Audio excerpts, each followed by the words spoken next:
Tribe 9 is a gacha game that will not hold your hand. Dying over and over again while forced to learn a boss's attack patterns before finally succeeding is not an experience I had in mind when I jumped in. Described by their official website as a brutal action RPG, Tribe 9 has challenged me in a way that very few other mobile games have. Truly, the Dark Souls of gacha games. As you know, Tribe 9 ranked number 4 in my top 5 most anticipated gacha games of 2025. Now that it's out, is it actually any good, and does it live up to my expectations?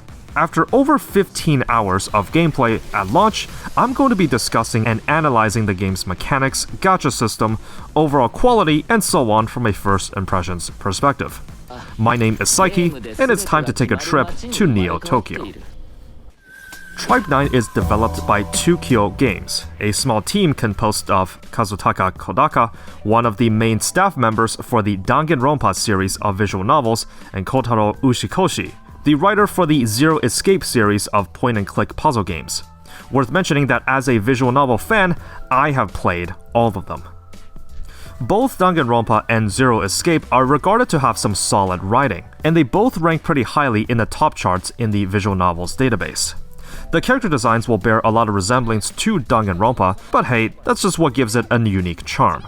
Tribe 9, alongside their new single-player RPG called 100 Lines Last Defense Academy, are their two new big projects coming out this year. The writers were known for making murder mystery deduction games, not live services. Being their first attempt, there's going to be some edges that need polishing, as we'll see later. But for now, let's check out what the game is about. You play as Yo Kuronaka, an ambitious teen that was prophesied to be a hero to defeat the evil Demon King. However, aside from taking instructions from a mysterious goddess statue to perform menial tasks, he has never actually set foot outside the village. Feeling stumped, he decides to wander around and reunites with some of his lost friends. Yo finds out that he has lost most of his memory and was actually imprisoned inside this computer game simulation by the evil mastermind Zero. Split into many tribes across Neo Tokyo, Zero was an invader that was so powerful that he managed to beat everyone, claiming the city under his rule. In order to defeat Zero and restore the law, Yo would have to go around town and beat up his henchmen to become stronger. This is a vast oversimplification of the overall premise, but I will say it's one of the more intriguing ones I've seen in a gacha game story. You got this omnipotent, all-powerful mascot antagonist that you know is the enemy, but you can't stop being enthralled by their unpredictable charisma. Where have we seen that before? The distinct cast, while sometimes feel like they follow too closely to a certain trope, there's something about their designs and comedic expressions that makes these Danganronpa-esque characters feel artistically one of a kind. By the end of each chapter, there is a dramatic and over-the-top baseball match showdown with the antagonist, disguised as a deduction minigame. You can find all these clues while exploring the open world to get ammo for the debate. But why on earth would you use logic and reason when you can just gaslight the opponent?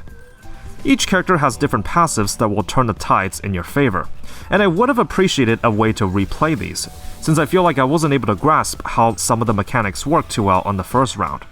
I followed the story up to the end of chapter 1, and while I would have loved to enjoy seeing the sights of the different cities as the plot unravels, Tribe 9 is also a gacha game, so I'm obviously going to have to review it based on that too. We'll start with the gameplay. You will assemble a team of 3 tribe members. They have their normal attack, a secondary attack that uses stamina, and a special attack that expands a separate gauge. This gauge is filled in a way that's unique to the character, pretty much resembling the Forte meter from Withering Waves. You can dodge or counterattack, both using up stamina too. Now at first glance, the gameplay looks like a slight budget version of Z3, but Tribe 9 has one major difference. This game is hard, at least for a gacha game. For its full release, the difficulty was toned down for the early parts of the game, with mechanics outlined to the player in a more streamlined manner. Basically, as you play, you'll notice some major differences between combat in Tribe 9 versus other gacha ARPGs. First, when you commit to an attack, you cannot cancel out or do something else until the initial attack is completed. This makes your inputs feel more weighty and significant, as missing a counter or using a heavy attack right as the enemy is attacking will interrupt you and cause you to take damage. Stamina can be depleted really quickly. but it's also gained really quickly. Most heavier enemies will hit you pretty hard, forcing learning enemy movesets and understanding mechanics to be a more essential part of gameplay. Certain roadblocks, like the shark boss, actually reminded me of an encounter straight out of Dark Souls. You'll likely have to fail a couple times while learning its attack patterns and counter timings to find windows to punish the opponent. Tribe 9 is not a button masher. It takes away the flashy visuals and agile flow of Z3 and replaces it with something more methodical and sluggish. You'll often have to weigh the benefits whether to commit a heavy attack at the cost of becoming vulnerable. I really wouldn't say it's a downgraded version of Z3's combat, you just have to approach it from a slightly different angle. Another unique mechanic is the tension gauge. Contrary to other gachas, characters don't equip weapons, but rather, each team can carry up to 5 tension cards into combat. Tension cards give buffs when the tension gauge is filled to a certain extent, and you can do that by just landing attacks. For example, some cards will only become active when the gauge reaches level 1, 2, or all 3.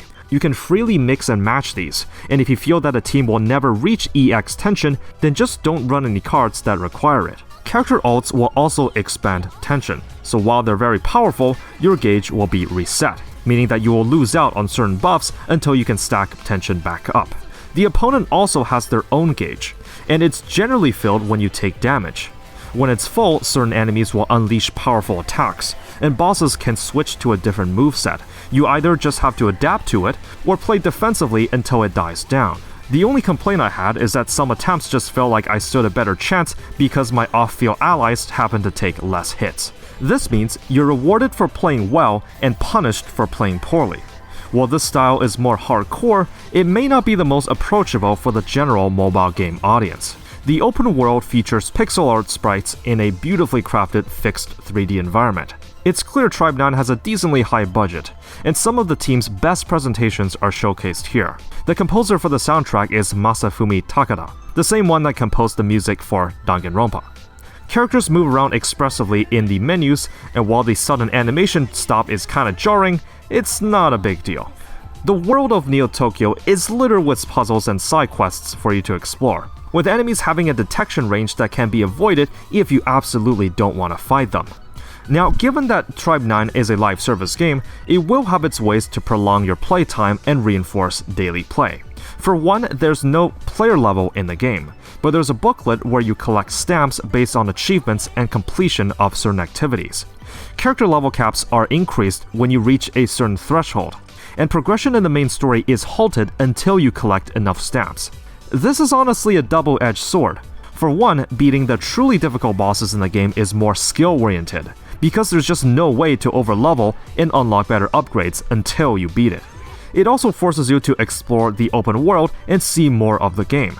This is of course another bonus if you already enjoy exploring, but if you're just there for the story, don't expect a smooth journey as if it was an offline single-player game. Some of the tasks are also quite tedious, like completing dailies and clearing rift challenges a number of times, defeating a number of enemies, and buffing up your team to a certain degree. I would argue that the game is story-oriented, so your progression will come to a stop whenever you encounter one of these gates. This is primarily here to extend your playtime to motivate you to come back every day. Characters can be leveled and their overall stats enhanced while providing a means to upgrade their skills and unlock passives. They can also equip artifacts called compatible monsters, or shortened as Patimon.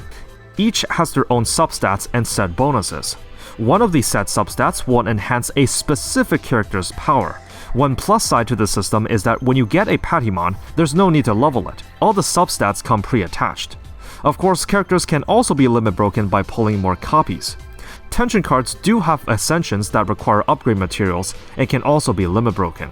You can complete up to 3 daily commissions a day. It's technically optional, though it's highly recommended that you do all 3, since this is one of the main ways you get gacha currency. You can pick from a list so you're not stuck doing the same ones every day. Upon completing dailies and a few other tasks, you can claim 2 of these miniature TV things. This basically serves as the stamina system. You can store up to 30 of these and spend at any time, mostly by clearing rifts for upgrade materials.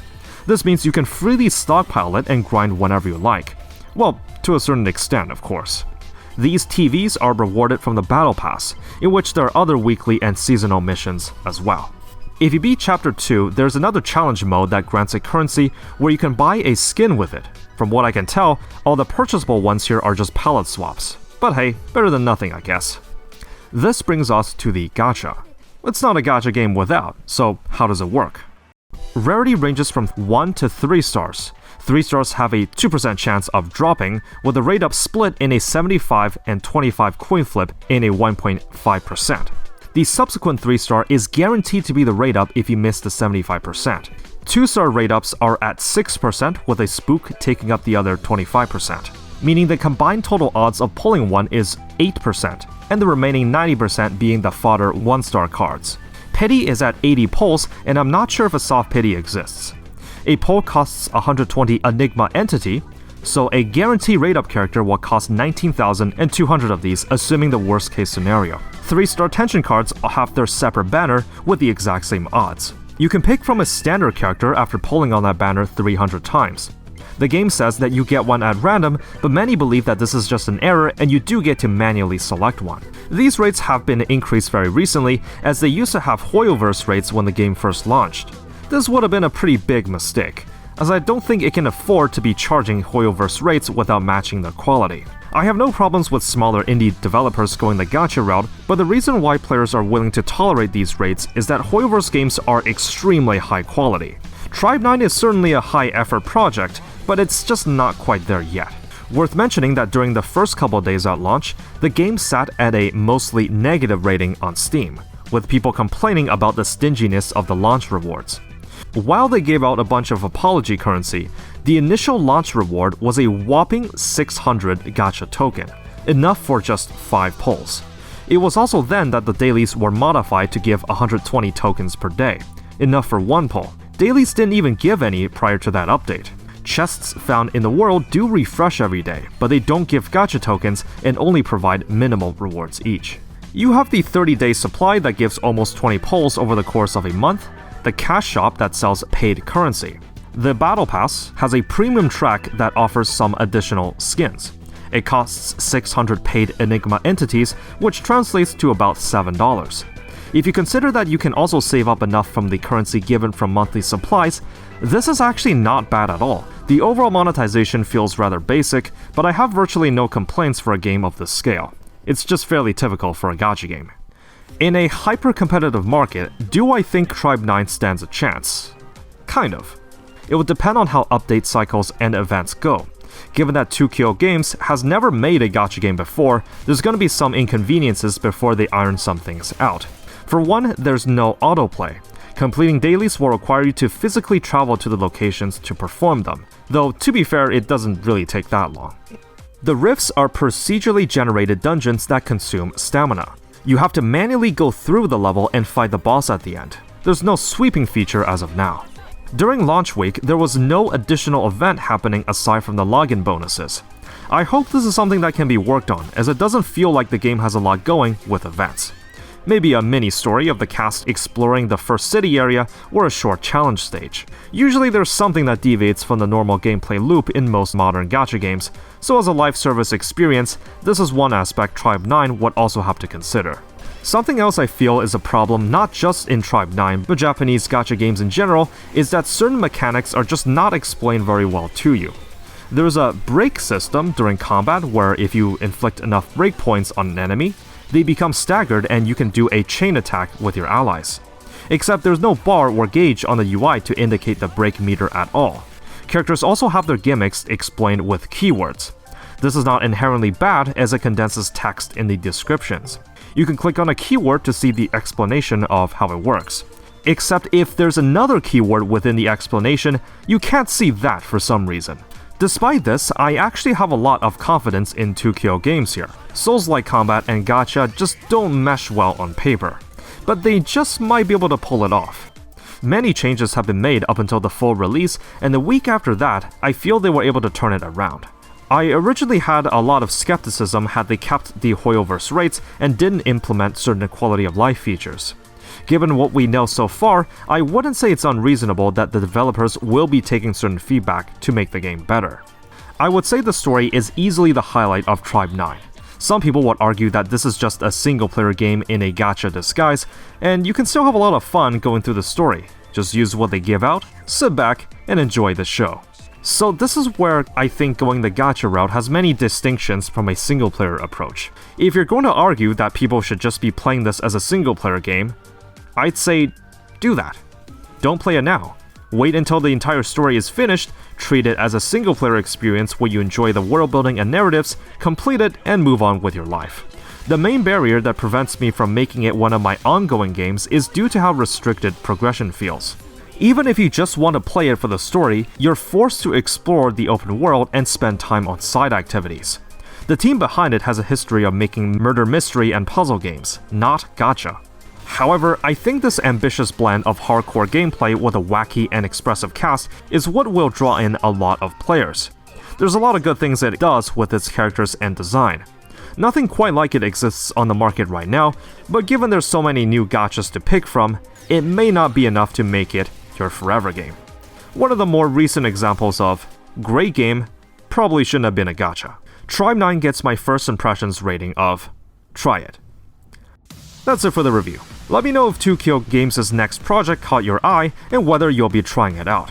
If you want to see more gacha related content, you know what to do. As always, thank you for watching, and have fun out there.